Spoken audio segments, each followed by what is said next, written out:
Hello and welcome back to the channel. I hope you are doing well. This is your Manchester United versus Brighton preview. Of course, the cast is a little bit short today. It's just me and Clay for today, taking on the world of football. But anyways, if you are excited, please do hit that like button and please do subscribe to the channel. If you are new, we do make content on a weekly basis that includes previews, match reactions, as well as just general transfer talk. So if you're a football fanatic like we are on this channel, join us.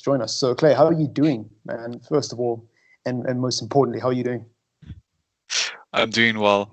I'm excited for this game. I think it could be a good start to our season. The start that we should have had last weekend. It should be, man. How are you feeling in terms of confidence levels against Brighton?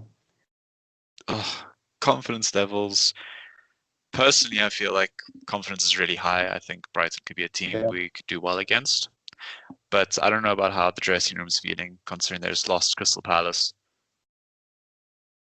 Yeah, look, in relation to Manchester United's moral, like the moral of the team in general, I'm not sure if the morale is very good in the team at the moment. And what I said at the beginning of the season, or in our last episode rather, is probably still true for me. I think this team will try work hard. I think this team will try be positive.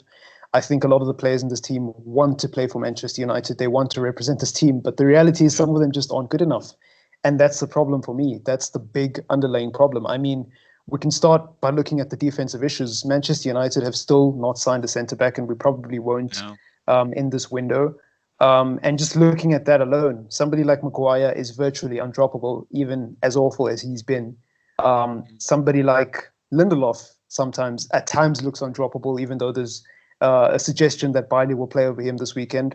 Eric Bailey's injury prone. Axel Tonzebi hasn't played in over a year for Manchester United because of injury. Mengi hasn't kicked the ball in the Premier League because he's young.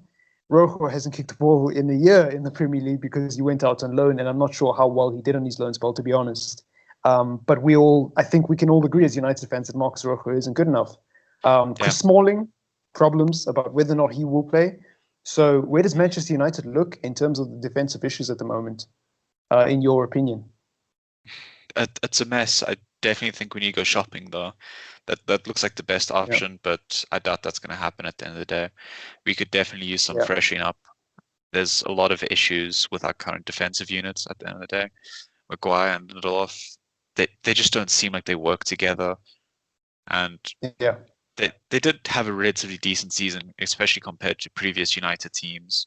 We conceded fewer goals, more clean sheets. But they just didn't look good, and they looked very susceptible to making mistakes. They looked like they just gave the ball away a lot of the time. Sometimes they got too arrogant in moments. Sometimes they're just not even looking where the ball is, and the goal comes from it, which is very frustrating at the end of the day. I do think we need to do some shopping, unless we're going to give Mengi a chance. I think that's our only option right now, because I think Smalling's out the door at this point. I don't think his future's here. Rojo's just not good enough. Jones is always on the recovery room, and he's just exceptionally error-prone. So it just feels like we're only left with Bailly as a potential, even as a rotation. But he played well against Luton Town, to be fair to Bailly. Admittedly, he did play well against Luton Town. You think he should 100% start in this game? Because he's all we've got, really. He's all we've got. You got to work with what you have. At the end of the day, I think when someone shows that good form, you have to respect it and kind of just push him and see how far he can go. If he falls on his face, quite literally, and ends up injured again, we're going to be a bit upset as a fan base, because we know what he is. We know he's injury prone. We know that things can happen. Yeah. And in a game that could be quite physical and aggressive like Brighton, I think he could throw himself into the tackle and gets hurt somehow. Yeah.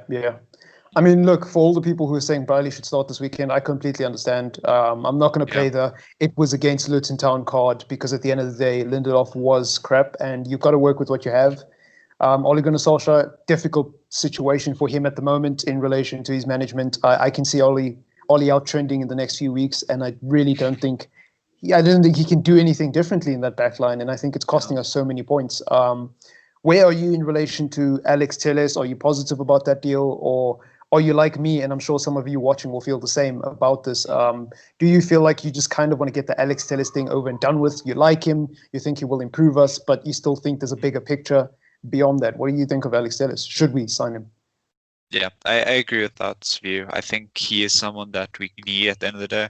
Luke Shaw being exceptionally injury prone is not good for us in the slightest. We need someone who's going to play game in, game out.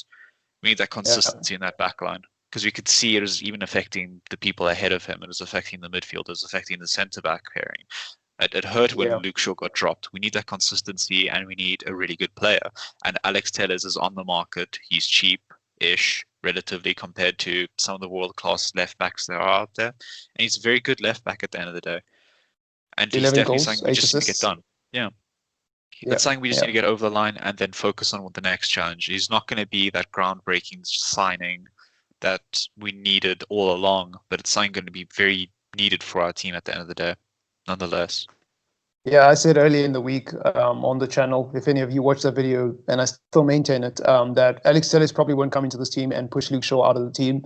But I think what he will do is share that role with Luke Shaw. I think Luke Shaw definitely can't play 80% of the season, probably not even 70% of the season, to be fair, with his injury problems. So to have someone who's willing to share that role with him. And look, if Alex Telles is this great left back who pushes Luke Shaw out of the team, great, fantastic for Manchester United, yeah. But I don't know. I think 11 goals, 8 assists can be misleading in the league that he plays in. No disrespect to Portugal. That's where Bruno came from. That's where Ronaldo came from. That's where Nani came from. But at the end of the day, it's not the Premier League. So we'll just have to wait and see in relation to that. But I will say this. It is a positive signing because maybe Brandon Williams can start to play out on the right-hand side, which a lot of Manchester United fans have suggested is better for him. A few positives there. Where are you in relation to the goalkeeper issue? Do you think it's not that big of a deal? Who do you think starts this weekend? Bearing in mind that we do play Brighton again on Wednesday in the Carabao Cup, if I'm not mistaken. Do you think Henderson just plays again next week and then De Gea this weekend? I don't know. I think with the pattern that we've seen from Ale so far, it looks like that's likely. It doesn't really make sense that much, though, because considering we have the cup game as well, if Henderson's just going to play cup games, might as well get him used to Brighton right now and see what he can do against them. So just kind of warm him up for the Carabao Cup, I guess, in a way. But I think that'll create a lot of drama at the end of the day as well. Yeah, look, my opinion will always be the same. Just pick one goalkeeper in a competition and stick with them till the end. I think it was a mistake bringing both goalkeepers to the club. It might not be that big of a mistake if one of them can move on in the summer, but we'll just have to wait and see. I think Henderson, as you all know, Henderson's contract was a little bit much for me. But look, in relation to who should play, I don't think it's a big deal. I think if Henderson plays midweek in the EFL Cup, it's okay. Because if Henderson plays this weekend, what are we saying? We're basically saying that, okay, De Gea, you're going to play in the EFL Cup from now on. If you play well in the EFL Cup and Henderson concedes 3 goals, you're playing in the next league game. And that's weird for me, So they just got to pick one. If Henderson's going to play majority of the games, it's got to be him. If De Gea's got to play majority of the games, it's got to be him. This weekend, I think De Gea will play, though, because he didn't do anything wrong against Palace. But what you're saying does make a little bit of sense. We'll just have to wait and see, man. This one is more interesting. Who do you think starts in the midfield? Who do you go with the midfield trio against Brighton? I think that the Luton Town game showed us a lot of what our midfield should be 24/7. It should be that Matic, Pogba, Bruno. Nothing else, no less, no more. Yeah, I think that showed us for sure. I think Pogba's looking a bit off since the restart. Pogba's Pogba at the end of the day. He's always he had one Manchester game United with well. Pogba. Yeah. But what I wanted to say was that's part of the problem. I think Pogba's suffering with a bit of a fitness issue at the moment, and I don't know if at the moment he's a better option than VDB, Donny van der Beek. I'm not sure. What do you think? Would you be upset to see Van der Beek play next to Bruno instead of Pogba this weekend? The only reason I'd be upset is because Van der Beek likes to take that 10 role away from Bruno at the end of the day. So you think they're too similar to play in the same team? Or they clash? I don't think they're too similar. I just think that Bruno's talents are a bit wasted in the deeper role compared to Pogba. I think Pogba's got a lot better of a passing range than Bruno at the end of the day from that deeper position specifically. I think they complement each other very well. Play that. Yeah, true. So you don't think VDB will take keenly to that role of being a deep No, midfielder? I don't think so. Considering what we've seen from the first two games, when we subbed off Pogba before him, he took that number 10 role. Bruno pushed way back, and that was Yeah. it at the end of it. I genuinely think that they won't. Well, it'll hinder Bruno a little bit, especially with the amount of assists and goals he's going to get at the end of the season if he's going to be playing in that deeper role. I think Pogba complements him perfectly. So maybe an argument for Fred over Pogba, but that's only if there's an issue there. Interesting. I think, Interesting. Look, yeah, I do think Fred had a good game at the end of the day. yeah, he did, and Yeah, I think Fred is looking a little bit more fit than Pogba. I think the issue yeah, with Pogba is definitely fitness. Remember, he had COVID just before the season, so he missed out on training because of that. He had to self-isolate, and he was already on a vacation anyway, so he came later than everybody else. I do think Pogba will get back to the normal standard Pogba, but at definitely. the moment, I just don't think he's sharp. I think his match fitness needs to go up, and I was surprised that he didn't play against Luton Town, even if it was for the last 10 or 15 minutes. So I think, Yeah, I think Pogba misses out on this one for me. And even if it's Fred, let's see what happens. Let's see what happens, yeah, because what I don't want is a situation where we're basically saying Pogba and Bruno are undroppable, even when they're playing badly yeah. or even when they're not fit, you know? So yeah, Mm. we'll just have to wait and see. The front three, standard. Are you still going with Rashford, Greenwood, and Martial for this one? Yeah, I don't see a world where we don't play those three at this point. I think after Greeny coming on against Luton Town and just coming on Yeah, against Palace, we've seen what he brings to the team. I think Ali's just like, I can't drop this kid now as well. yeah, He is first team material at this point. He is what we need going forward. And yeah. Martial, star striker, who else is going to play there? Rashford, star boy, who else is going to play there at the end of the day? Yeah. Only thing up for question is the right wing, and it looks like Greenwood's holding that on very confidently. Yeah, it does look like it. And I'm going to put you on the spot here in a bit, but just with relation to that right wing position, I think um, Sancho. That's all that comes into my head when I hear the word right wing Yeah, at Manchester United. And I know this is not the show for it. We're focusing on Brighton, but man, we need Sancho as in yesterday. But I also think with Jadon Sancho, it's the same argument with Alex Telles. Yes, he will improve our team. Yes, we need him. And I think that's a little bit more of a priority yeah, position than left back. But at the end of the day, I'm starting to hop on that centre back train, man. I think, you know, at least we have Mason Greenwood up front. Who the hell do we have yeah. in the centre back positions, you know? Harry So I don't Slaphead know. Maguire. Harry Slaphead, Maguire, Lindelof. You know, I'm Lindelof's biggest fan, but I can't defend him off the Palace. And even if I could, is he that much better than Maguire for all the Lindelof fans out there? I don't know. I think it's a null and void argument because at the end of the day, whoever you prefer over the other, we're doomed. We're doomed and it doesn't look like we're going to do business in the summer. But anyways, Brighton, how much do you know about them? How do you think they're going to set up and how they're going to try to play? And do you think they're a better footballing side than Crystal Palace in relation to how they play? Because I've heard a few people say that. Yeah, I think Brighton will line up to bring the game to us at the end of the day. I think Yeah, they're going to try push for the win and not just sit back like Crystal Palace. I think Graham Potter yeah, likes to play that expansive style of football. He likes to play that attacking style. He likes to move the ball around a lot. He likes to play out from the back. He's just instilled a lot of confidence in a Brighton team, which is a bit uncanny considering that they should be a relegation candidate. I do yeah, like Brighton a lot. I think they're going to bring a fight going forward, but I think it's going to leave them open defensively at the end of the day, which could be 100%. fantastic going forward for Greenwood, Martial, and Rashford. And that's what we missed in the Crystal Palace game a lot. They didn't allow chances. They were just very stiff and stopped Yeah, us from moving where we wanted to move. And that's going to be a big difference maker in this game. I see a lot of goals at the end of the day. Hopefully we keep the yeah, clean sheet and get all the goals. But hey, yeah. Were you encouraged by what you saw in the last 10 minutes against Luton Town? Because Rashford came on, Bruno yeah, came on, they absolutely lit things up. Do you think they could do that against Brighton? yeah, I definitely think so. They looked so good. Rashford looked Yeah, a bit out of it at first, but then when he placed his shot, you could tell he had his confidence back. yeah. Greeny just brought this energy into this team, and he just did what Greenwood does. It just dribbles and shoots, and it's a goal almost every time, and it's beautiful. 100%, And, man, 100%. and Bruno just came Um, in to control the midfield. It was beautiful. That's what we expect from the first team, even though it was only 10 minutes at the end of the day. It's what we expect from the first team. Yeah, I think the only problem with Brighton is, man, if we're not upward, I reckon they could get at us. Yeah, Probably a little bit definitely. better than Palace could, because even though Palace are high on the table, Palace have been around for a little bit longer than Brighton have in terms of top flight football.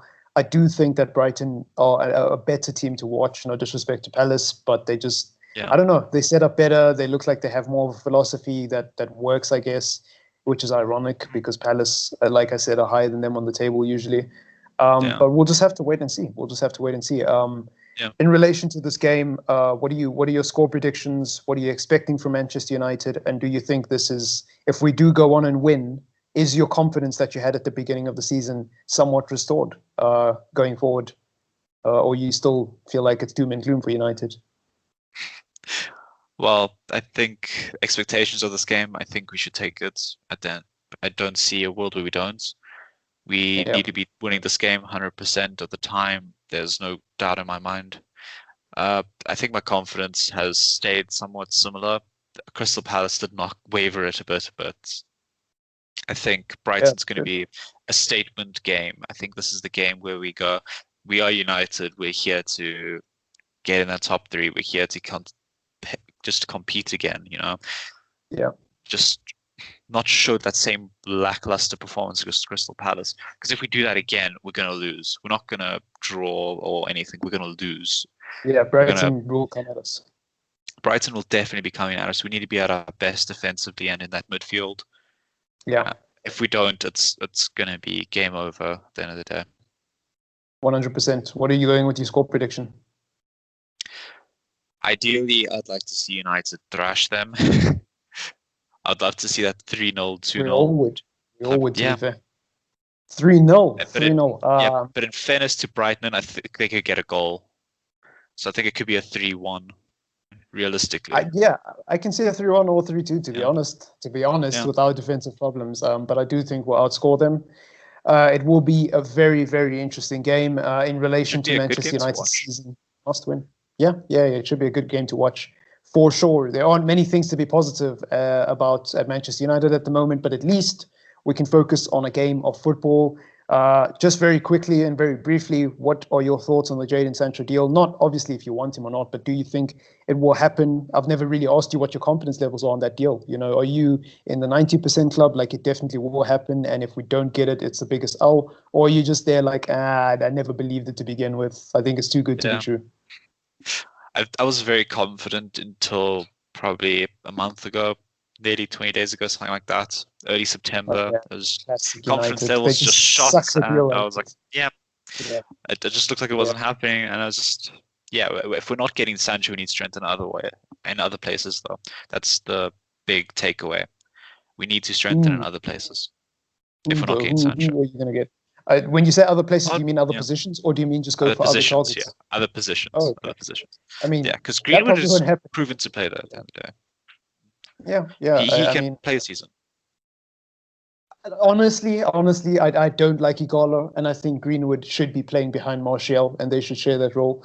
Yeah, Not every game, obviously. Like I'm not saying that if Martial's playing, then Greenwood should sit on the bench. Not yeah, necessarily. Greenwood is versatile, but I think if something happens to Martial, I would love to see Greenwood play down the middle. Problem yeah, is, Greenwood plays down the middle, and we haven't signed a right winger. Then it's a problem, and yeah, that's where I kind of look at the right wing position, and I'm like, I'm not sure if everybody's taking it as seriously as they should be. I yeah, understand you need to strengthen in other positions, but that right wing, man, that spot, I cannot stress how much I think that is probably our second highest priority behind centre back. But yeah. um, anyways, we move. Who would you take in terms of a central alternative if you had to pick one at the moment Uh, between all the crazy links, man? We've been linked to Ishmael Sarr. We were linked to yeah. David Brooks almost 3.5 weeks ago. What are your thoughts on those two players? And then, if there's anyone else that you would take outside of them, I'm guessing Adama Traore. Yeah. What do you think of those two players? In all honesty, I have a great respect for David Brooks. I loved watching Bournemouth in his breakout season. I think he looked fantastic, but an injury just held him back recently, and he hasn't been able to play last season. But as soon as he came back into that Bournemouth side, they started scoring again. They started showing willpower again, just before they were relegated, unfortunately. But Yeah, that was the point where you could see that David Brooks has some kind of class, that he's not just this other Dan James. another Welsh right winger. He's Yeah. a very creative player at the end of the day as well. He gets a lot of assists. He puts a lot of work I into the think he games had at the end of 7 the day. assists for Bournemouth Yeah. in a relegated Yeah, team. which is That's quite a bit. ridiculous for a relegated team that Yeah. couldn't score last season. They just genuinely couldn't score. He did really well at the end of the day. I would like to see Brooks here as a backup at the end of the day. I don't see him as that Man United marquee signing. I think Greenwood would keep the starting spot ahead of him, but I think he'll be great rotation at the end of the day. And then Ishmael Sarr? Sarr, I don't like yet. He's not the finished product. I haven't seen enough from him. He beat Liverpool. That's about it on his resume. He didn't have a good season otherwise, but he put Liverpool in his place. So that earns him a spot on the squad. I'm not going to complain, but I get what you mean. I'm guessing your alternative, your number one. Actually, I don't know what your number one alternative is, but a lot of people seem to be going with Adama Traore. If you had to pick someone else, realistically, you know Mbappe's here. Other than Jadon Sancho, who would you go for? I have a lot of left field opinions at the end of the day. I very much am a big just voice to get an ex-championship player that we should have signed last season instead of Dan James. Really? I think we should have gotten Jared Bowen in. Interesting. I don't know much about him, to be honest. Yeah, he had a fantastic season with Hull up until that point in the season. The season before, he got ridiculous stats. He had like 30 plus goals and assists over the season. He was a really, really good signing, and he's shown a good amount of class at West Ham. He's been close to getting a lot of assists. He's still quite lethal coming in from that right-hand side. I think we should have been looking. We shouldn't have been looking at Dan James from Swansea. That's just a pace merchant. We should have been looking at someone who fixes our right wing problem at the end of the day. He's someone I like a lot. He's not quite the Adama that's just blistering pace and will do everything and then finish the ball. But he will link up nicely with the team. He will be a team player at the end of the day, which is something I think we could use a lot of. Well, yeah, man. I think that does about wrap it up. That's an interesting opinion. I think you call it left fielded opinion. I call it the it factor of the show. You know, that's exactly why we started this channel, different opinions, having different people on, and just getting those football juices flowing and engaging with other football fans. You know, I always say that your opinion is your opinion, and I respect it as long as it's articulated properly and it's well thought out. But at the end of the day, don't be one of those people that's like, oh, this is my opinion and I'm never going to change it. You know, just live a little, talk to other people, challenge your opinion, and be like, you know what, he might have a point. I may not agree with him, but he might have a point. I can see why this player is probably could be valuable. But anyways, it's been a very corrosive week for Manchester United. It's been very toxic, but hopefully that will change against Brighton. Hopefully that will change with some last-minute panic buys between Telles and Sancho. Man, I hope we get Jadon Sancho. But otherwise, it's been your boy Triple M. And 3-1 Brighton. Clayton went to it. I think I'm going to go with 3-2. We'll just have to wait and see what happens, man. It's been your boy Triple M and Clayton. Peace out and enjoy the rest of your weekend.